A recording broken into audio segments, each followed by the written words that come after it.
de témoigner, nous l'entendrons. Et puis le dossier de ce 845 sera consacré à la pollution grandissante du lac Titicaca, à la frontière entre le Pérou et la Bolivie. Suite du 845 avec un dossier Anne-Laure Chouin consacré à la pollution du lac le plus haut du monde.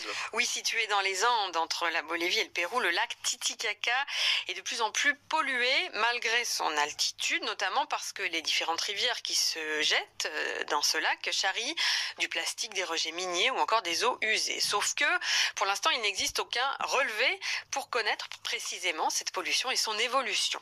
Pour changer cela, 2 chercheurs d'une université de La Paz, capitale bolivienne, tente de mettre en place un réseau participatif pour connaître la qualité de ces eaux qui se jettent dans le Titicaca. C'est un dossier de notre correspondant en Bolivie, Nils Sabin. Comment contrôler la qualité de l'eau sans laboratoire, avec peu de matériel et sans être professionnel? C'est la question que se sont posées Carlos Molina et Ángela Montesinos de l'Université Mayor de San Andrés à La Paz. Les 2 chercheurs ont développé une technique pour que des habitants de villes ou communautés proches de cours d'eau et du lac Titicaca puissent faire des relevés de la qualité de l'eau. Ángela Montesinos.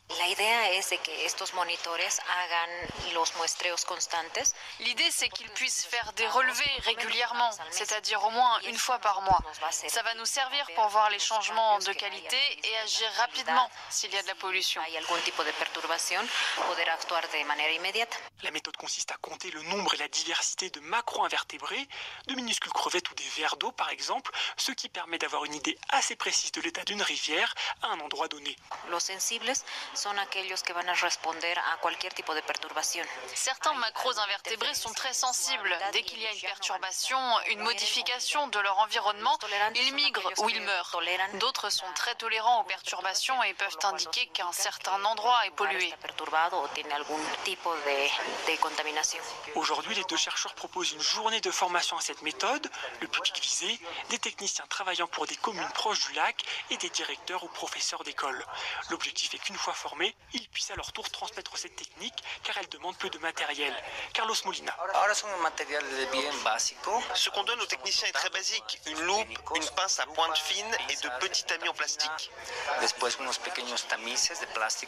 Pour Marco Chuquehuanca Quispe, directeur de l'école de la communauté de Copancara, cette méthode et sa relative simplicité sont très utiles et pas seulement pour ses élèves. C'est plus que nécessaire pour connaître la qualité de l'eau dans notre communauté, parce que nous ne savons pas si elle est de bonne qualité ou dangereuse pour la santé.